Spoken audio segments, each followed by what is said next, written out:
New Thought Media Network. We are a global broadcast network of positive music, media, and entertainment, inspiring humanity's evolution along the journey of enlightenment and creating a world of love, peace, empowerment, and prosperity for all. New Thought Media Network. Positively inspiring.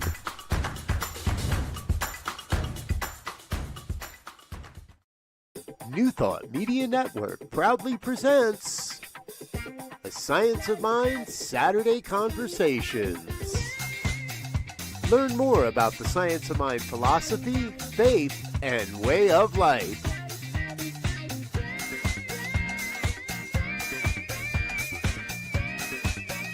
Join our team of experts for a weekly deep dive discussion.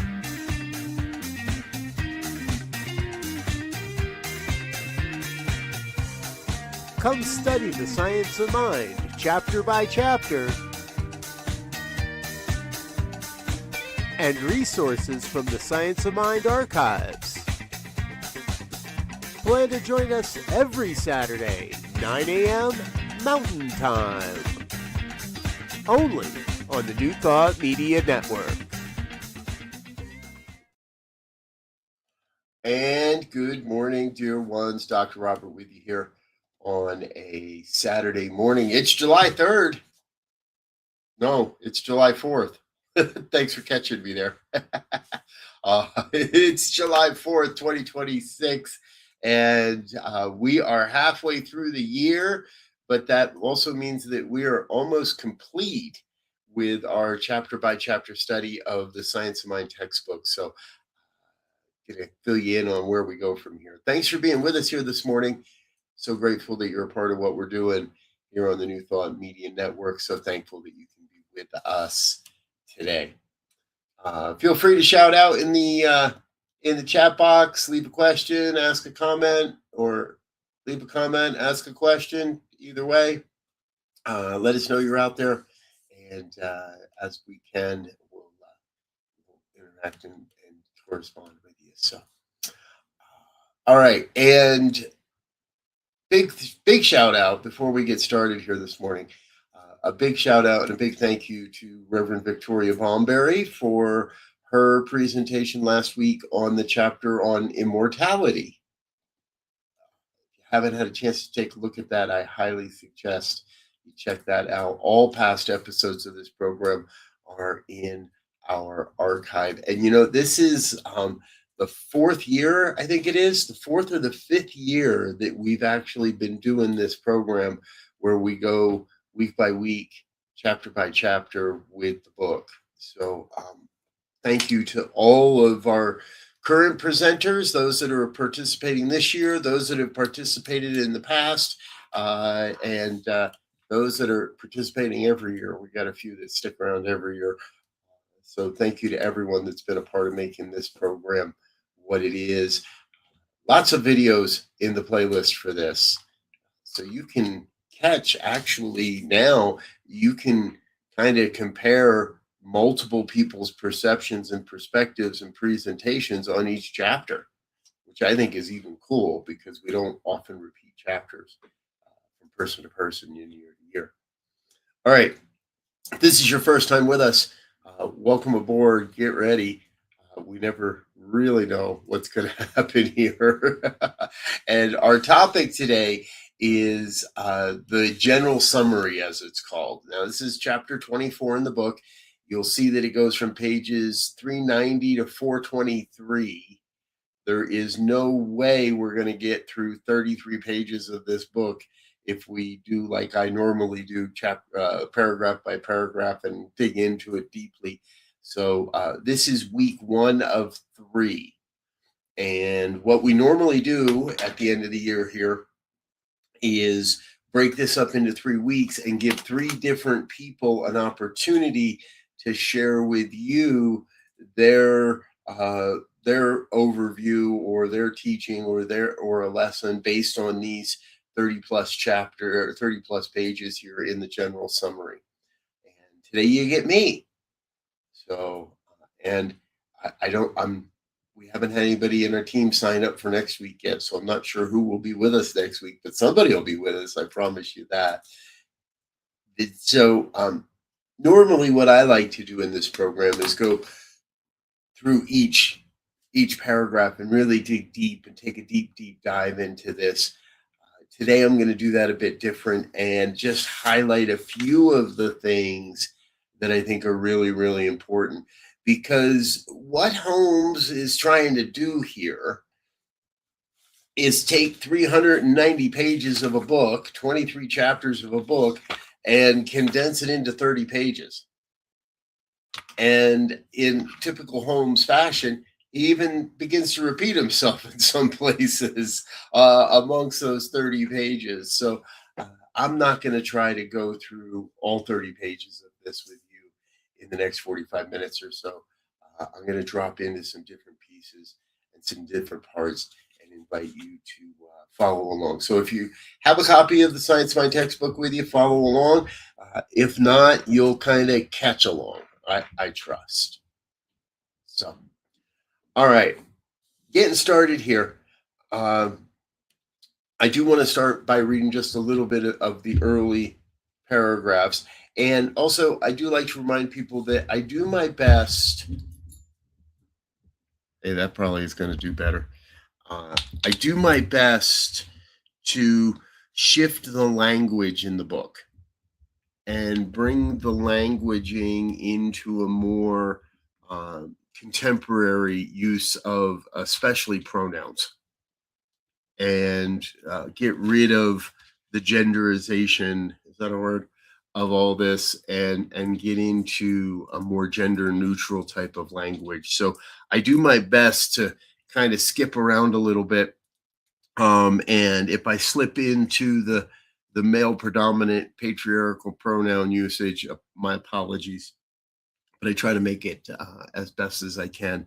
And I also like to remind anybody that's following along in the book, anytime Holmes capitalizes something like the word mind, or other words that you'll see capitalized, those denote the spiritual aspect, the highest aspect of that word. A lowercase use of the word mind would be the individual or the human use of that word or aspect of that word. So you'll hear me distinguish between a capital M and a regular mind. So we start. The capital M mind of human is some part of the mind, capital M mind of God. So the mind of the human is some part of the mind of God. Therefore, it contains within itself unlimited possibility of expansion and self-expression. The conscious mind of the human is self-knowing, self-assertive. It has volition, will, choice, and may accept or reject. It is the only part of the human mind which can think independently of conditions. So the human, we immediately make a distinction between the human and the divine, and we recognize that the human is an aspect of the divine mind or God's mind, and therefore cannot be separate from that, but it is the part of the human that has independent thought. The subconscious mind of the human is simply the law of the capital M divine mind in action. Now, when we use the word law, think of natural laws, think of gravity, think of the things that do not change based on a human interpretation and do not change for any reason. Gravity just doesn't change, right? It acts upon, and it is. So anytime you hear the word law, remember that it's a natural law, not a human law. The subconscious mind of human is simply the law of the divine mind in action. It is not a thing of itself, but it is the medium for all thought action. It is the medium by which the human may call into temporary being whatever we need or enjoy on the pathway of experience. The mind of God is infinite. There are no limits to the divine. The mind of the human is some part of this infinite. It is the creative mind of God. So the divine mind is everything, but it does not choose. That choice remains with us. The divine just is. So this is part of why, and we'll talk about this a little later in the section on treatment. This is why we don't beg or beseech God to give us something specific, because God can't choose to say yes to one of us and no to another one of us.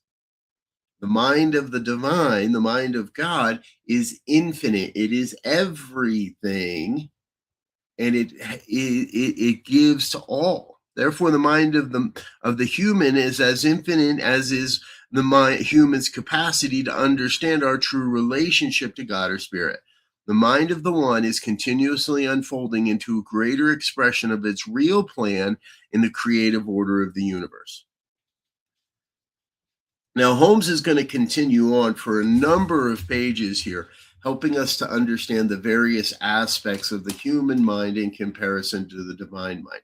What I want you to remember is that the human mind is the creative aspect.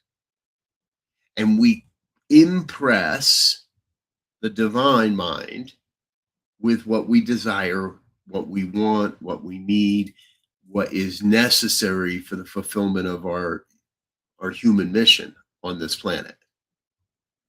And the universal, the divine mind, really has no choice in the matter. It has to say yes. It cannot say, no thank you to you, or no thank you to you, or I don't like that idea and I'm not going to do that. It is the whole. It is the one. Good morning, Shay. Good to see you, dear one. Thanks for being with us. Thank you for the compliment on the shirt. This is a pandemic tie-dye, part of a project the kids and Laura and I did way back when, at the beginning of the pandemic. We would do all kinds of projects. This is a tie-dye from that. So, okay. So, bottom of page 392. In universal mind is contained the essence of everything that ever was or shall be. The seen and the unseen are in it and governed by it, that meaning the universal mind. It is the sole and only creative agency in the universe, and all apparent creative agencies are the divine mind working in different ways. Things exist in the universal mind as ideas. Ideas take form, and because things in the concrete are in the visible world, thought calls things forth from the universal into expression. This is the basis of one of our greatest sayings: thoughts become things. Things are just an idea in the universal, but they're not demonstrated or made manifest until we call them forth through our thoughts.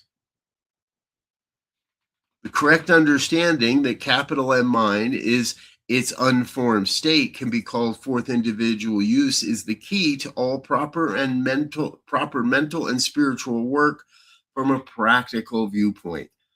The correct understanding that the divine mind in its unformed state can be called forth into individual use. It means you can use it, I can use it, everybody can use it. There's really no one that cannot use it. Everybody has this power.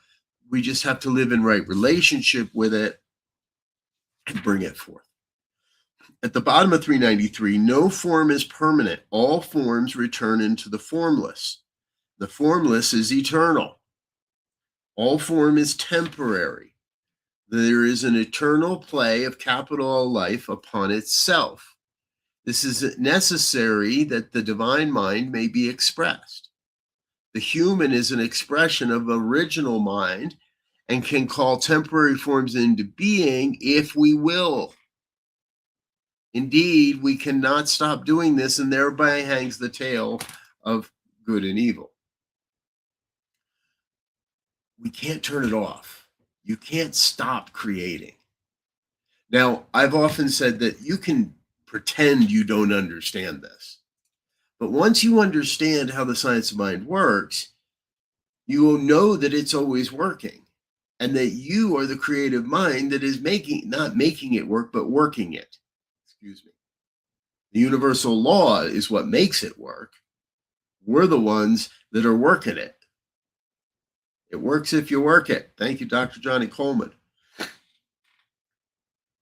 Through our own individual subjective mind, we contact the law of the universe and make use of the mind of God.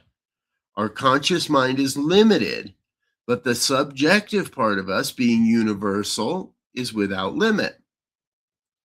This limitless medium we may use for whatever purposes we will. If we use it for destructive purposes, we shall bring destruction upon ourselves.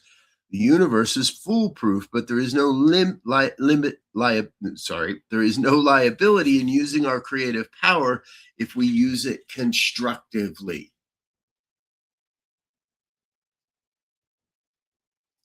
Throughout this general conclusion, general summary, Holmes will remind us that there is no evil other than what we may think there is. So there is no liability in using the power if we're using it constructively. However, if we're using it destructively, to tear down another, to tear down a system, to tear down something, well, then we'll bring destruction unto ourselves. Good morning, Reverend Jeannie. Good to see you, dear one. Reverend Jeannie Sovereigns from Sofa Sundays, which we rebroadcast here on Monday evenings. Glad to have you with us, dear one. Thanks for being with us. So, in all of this, both the human and the divine are absolutely necessary. Now, the divine just is. God, Buddha, Brahma, Yahweh, Vishnu, Kuan Yin, Source Energy, Muhammad, whatever you want to call it, the one absolutely is and could not stop being what it is. It is the essence, it is the unformed substance, it is the power, the presence, the intelligence. But it must have an outlet through which to express, and that is us, the human.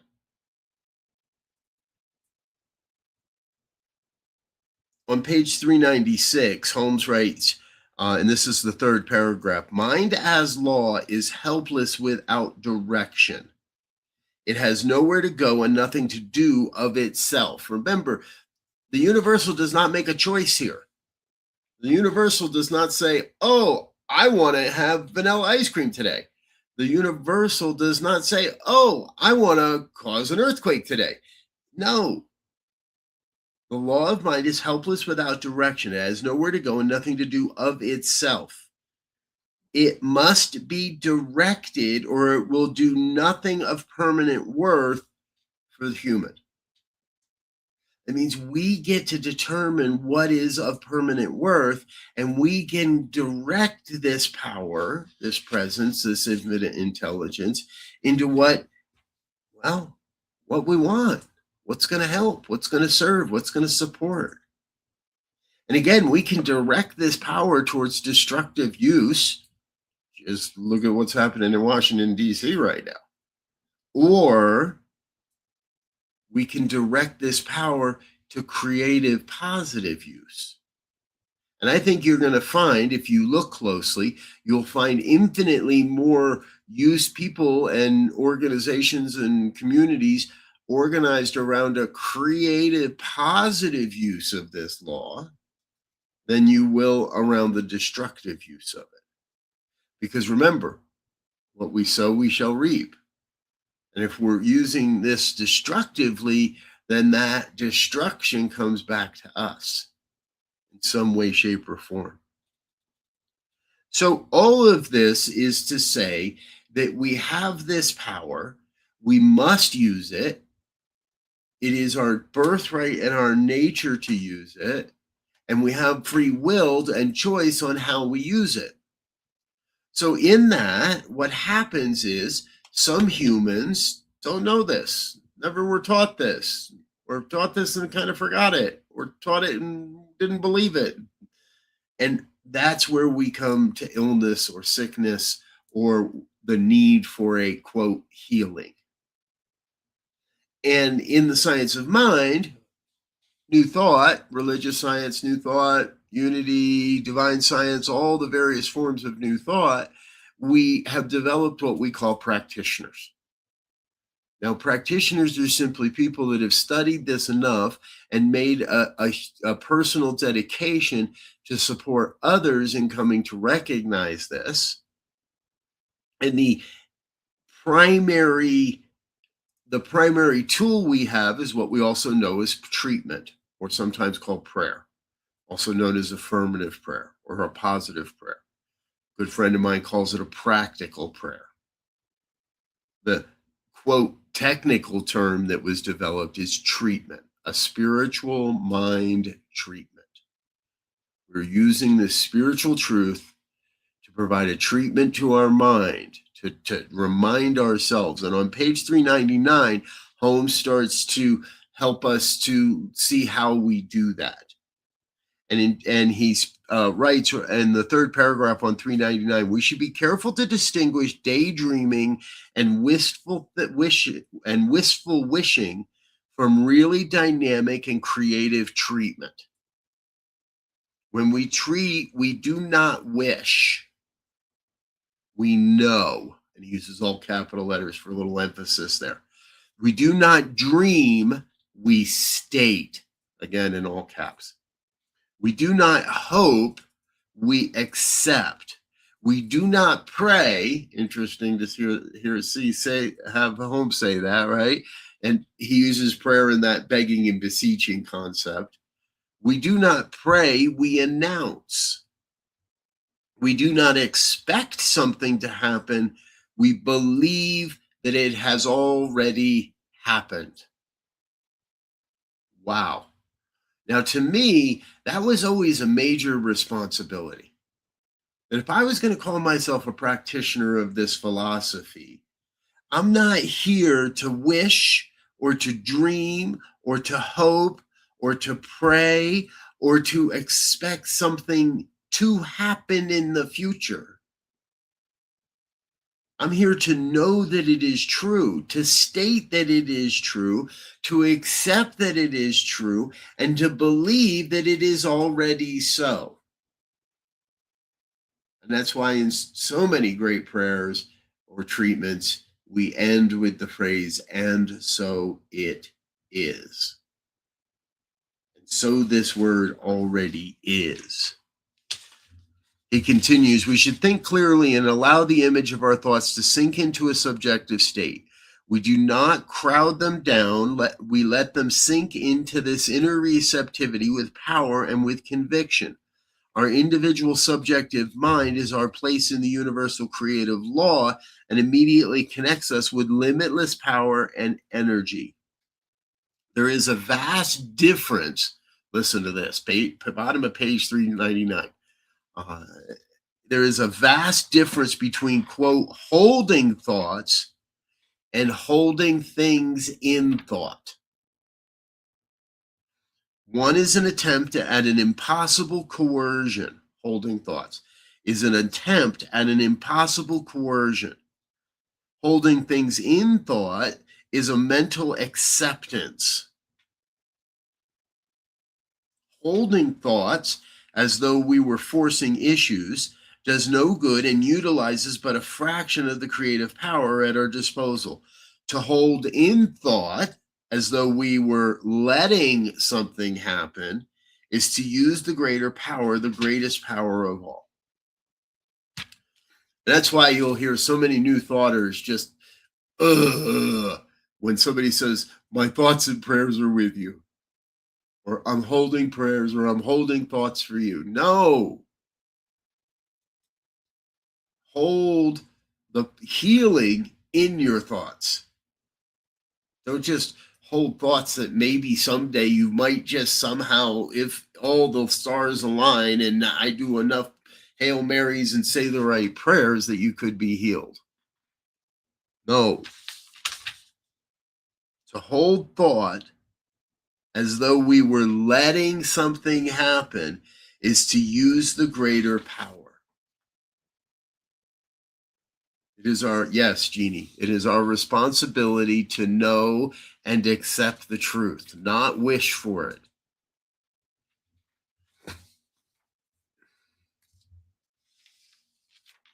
Holmes is pretty adamant in many ways.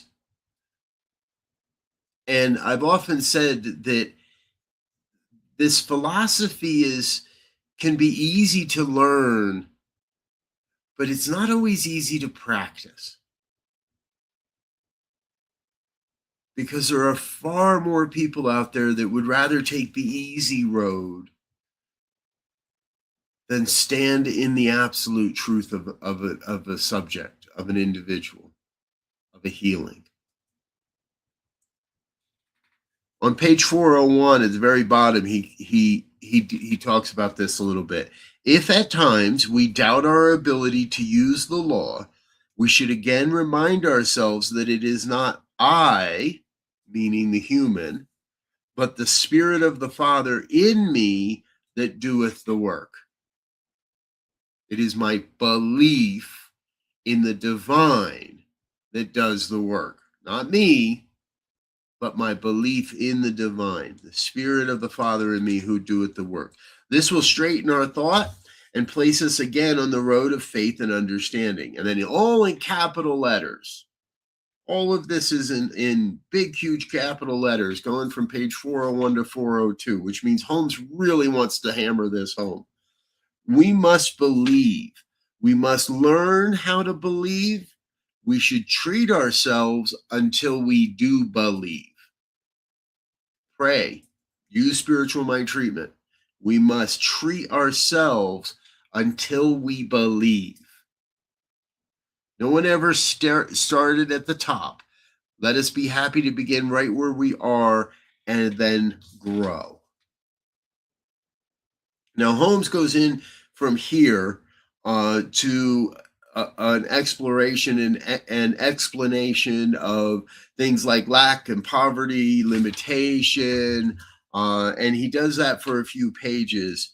But over on page 407, right in the middle, is another one of these great little reminder paragraphs that I think is so important. We have arrived at the conclusion that spirit, or the mind of God, is all causation. So the spirit or the mind of God, he uses these interchangeably, is all causation. Somewhere else, Holmes writes, and I like to remind us of this, that there is one self-existent cause that we call God. Same thing. We arrived at the conclusion that spirit or the mind of God is all causation. Then spirit or mind is also all effect. So the divine, the mind of God, is both the cause and the effect. Cause and effect are but two ends of one unity.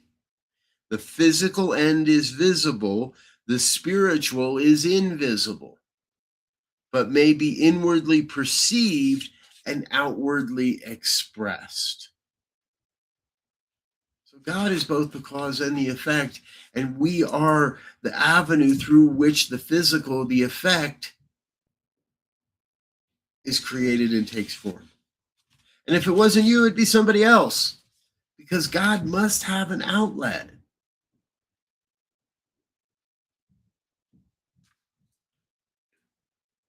Page 408, fourth paragraph. Our consciousness of God is our real self, and at the same time, it is both personal and impersonal. It is personal in that it personifies through us, and it is impersonal in that we are all using a universal power. When we know that we are using such a power, all doubt as to our ability to use it will vanish, and our words will be spoken with spontaneous reliance on truth. How do I know that I know? I just know that I know. There it is. Our consciousness of God is our real self, and at the same time, it is both personal and impersonal. Meaning again that God cannot say, no thanks, I don't want to answer, I don't want to deal with what you've got going on today. Or I don't want to support you in creating that in your life. The universal must say yes. But we get to choose what we ask it to say yes to. Constructive or destructive.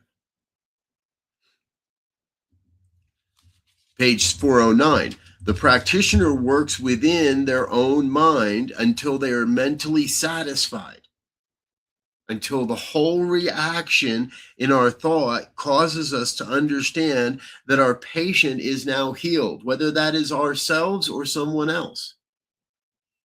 This healing is really the action of spirit upon the mind of the healer, the action of the divine upon the mind of the human. It is the active principle of truth, goodness, and harmony. So do we believe that we have the power to support others in their healing? Absolutely. And it's the divine that's doing the work, but it's the me that is directing that work. And it is that the patient, the client, the one that wishes to be healed, that must be receptive to this truth. Page 411, second and third paragraph. The relationship, see this, we're 30 minutes into our talk and we're not even 2/3 of the way through the chapter. We got to jump around or we won't make it. The relationship between the individual and the universal mind is one of reflection. That is, what we imagine for ourselves, it, the divine, imagines for us. Then it follows that the very law which creates bondage could as easily create freedom. The divine intends freedom for us, but the very fact that we have creative thought and that we are real individuals presupposes the use of our creativeness in more than one way, which means we can create limitation, lack, poverty, division, separation, and use this towards the destructive. We shall sit in the shade or move into the sunshine. Sitting in the shadow, we may not really believe that there is any sunshine, but the sun would be there all the time, and all the time we are in bondage, the real freedom exists. It is there, but we must awake to it. The law of mind as quickly creates one form as another for us, and we must allow the patterns of our thought to become molded from the highest sense of reality, capital R, that we possess. So do you look at the bank account and think, oh my God, there's not enough money? Do you get to the end of the day and say there's not enough time? Do you get to a point where you say, I'm not lovable? Or do we stay in that place where we mold our thoughts to the highest that says there's always more money available and there's always more money coming into my life? Checks in the mail, constantly checks coming in the mail. More money showing up from ways I don't understand. I may be a little lonely right now, but there's a relationship for me. There's the perfect person already on the planet, just waiting my recognition and our awareness of each other. I may not like this job, and I know there's a better place for me. There's a better way for me. There's something more for me. The law of mind as quickly creates one form as another for us, and we must allow the patterns of our thoughts to become molded from the highest sense of reality. There is a power for good in this universe, and we use it, and it uses us. There is always more than enough in my life. All that is necessary for the complete fulfillment of my life's mission comes into my life exactly as necessary. This is why we teach affirmations. Not to pretend, but to create the patterns in our lives so we create a mold that allows us to step into our greatness. I'm going to jump ahead even a bit more here this time. 419 and 418 and 419. On page 418 at the bottom of the fourth paragraph. It is the office of the imagination to set the vision. The will should hold it in place until the creative genius of the inner life transforms the image of limitation and transmutes it into liberty under law. I always love that. It is the office of the imagination to set the vision. What's the vision you hold? A world that works for all? Or a world where I'm just working to get by? Where a vision where there's not enough? Or a vision where there's an infinite supply that I may draw from at any time? The will, our strength, our commitment should hold it in place, meaning the vision, should hold it in place until the creative genius of the inner life transforms the image of limitation and transmutes it into liberty under law. A long time ago, I started developing an affirmation that I just used. And that is that I know that everything necessary for the complete fulfillment of my life's mission comes into my life exactly as necessary. Now, that does mean that what's not necessary doesn't show up. And that means that if something isn't showing up, then it's probably not necessary. And it takes a little bit of time for the inner life to catch up with the outer life, with what I'm saying, with what I'm choosing to believe. Because I have to reprogram all those old limiting beliefs that no longer serve. I have to reprogram all that sense of lack and poverty and limitation and not enoughness is created sometimes intentionally by others in our younger years. There's a line in the movie The Secret that was originally written by Esther Hicks and then got voiced over, where she, at the very end, near the very end of the movie, where if you had the chance to say something to a newborn, if I had a chance to go back and tell myself as a newborn that there is always enough, more than enough of everything necessary, that you are divine, that you are perfect, and you are here on an amazing journey, and everything will be provided to you, and to live in complete faith. Oh. So on 419, another one of my favorite quotes. A mystic is one who intuitively perceives truth and who, without conscious mental process, arrives at spiritual realization. The mystics include the great prophets, the inspired writers, the illumined souls of all ages. What we have received from them constitutes the greatest intellect and spiritual heritage of the ages. All the mystics have recognized the absolute unity of God and the human. You have within you everything to be a mystic. An intuitive perception of truth without conscious mental process, arriving at spiritual realization. We are one. All the mystics have recognized the absolute unity of God and human. Within the infinite mind, each individual exists not as separated, but as a separate and distinct entity. We are a point in universal consciousness, which is God. We are not separate from life, neither is it separated from us.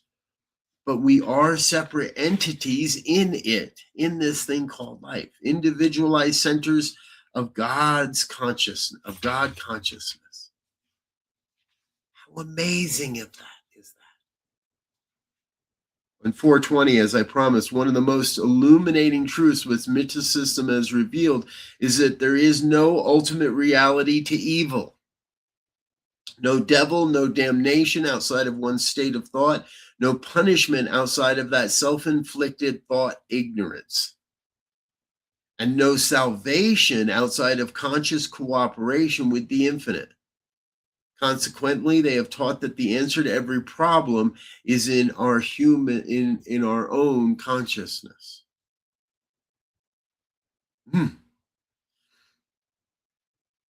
He talks of Christ consciousness, and he concludes this chapter with Christ consciousness. The last paragraph on page 422.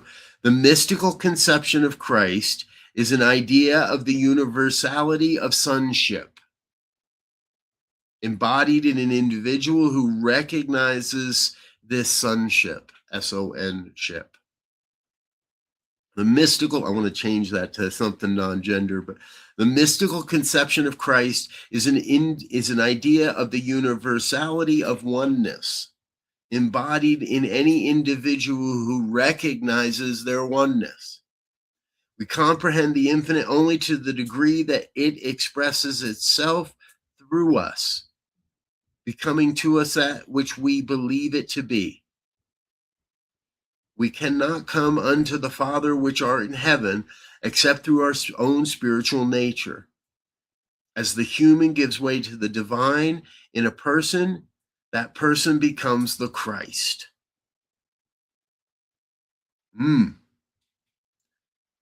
As the human gives way to the divine in a person, that person becomes the Christ. The sum total of all these ideas constitutes the mystic Christ. This profound truth Jesus discovered and taught, that whatever is true of the human, of the reality of our nature, is the divine presence within us. The answer to every question is within, because we are within spirit, and spirit is an individualized whole.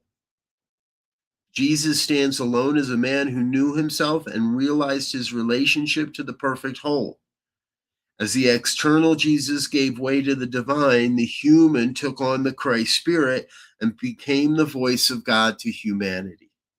The Christ is always triumphant. It is ever victor. It is never defeated and needs no champion. And I would add, is available to each of us right now.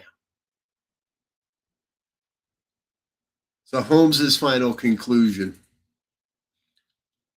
In conclusion, what the world needs is spiritual conviction followed by spiritual experience. I would rather see a student of this science prove its principles than to have them repeat all the words of wisdom that have ever been uttered. It is far easier to teach the truth than it is to practice it. Say that again. But the practice of truth is personal to each. And in the long run, no one can live our life for us. To each is given that what is needed, and no one can live our life to each is given that which is needed, and the gifts of heaven come alike to all. How we shall use these gifts is all that matters. To hold one's thoughts steadfastly to the constructive, to hold one's thought steadfastly to the constructive, to that which endures, and to the truth may not be easy in a rapidly changing world, but to the one who makes the attempt, much is guaranteed.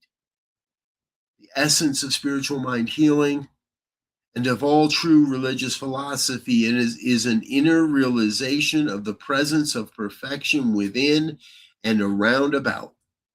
It is the hope of heaven, the voice of God proclaiming, I am that which thou art, and thou art that which I am.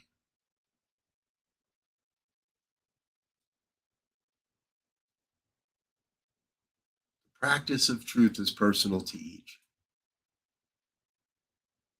And no one here on New Thought Media Network is going to tell you that you must do it one way or another.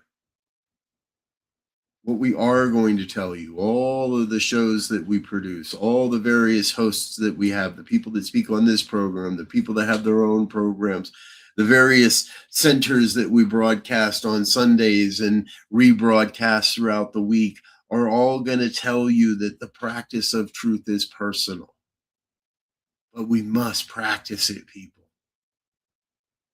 We can't sit on our hands and just beg some far off deity in the sky with a long white beard to please, please, please bless me. No.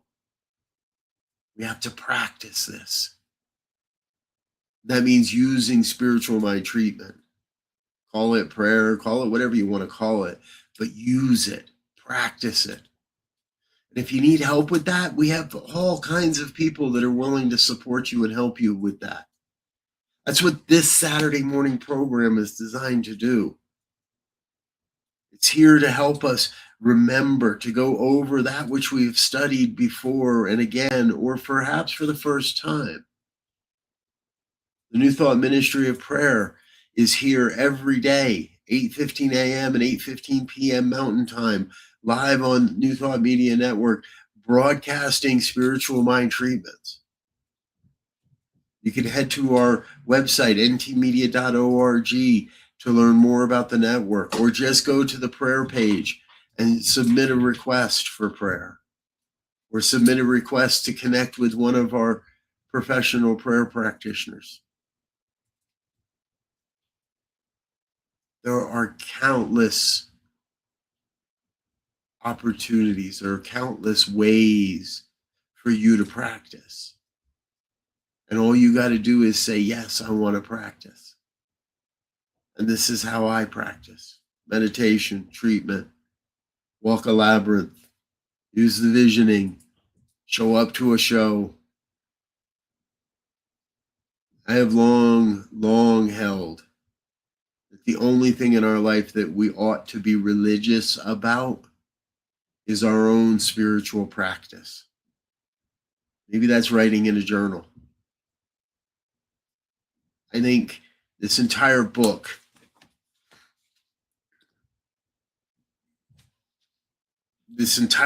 comes down to these 3 paragraphs. What the world needs is spiritual conviction followed by spiritual experience. We can gain the conviction by reading the book, but we cannot gain the experience if we're not living it. The world needs a spiritual conviction followed by spiritual experience. And the practice of truth is personal to each. How shall we use the gifts of heaven is what matters. And to hold one's thoughts steadfastly to the constructive in a rapidly changing world. That's what matters.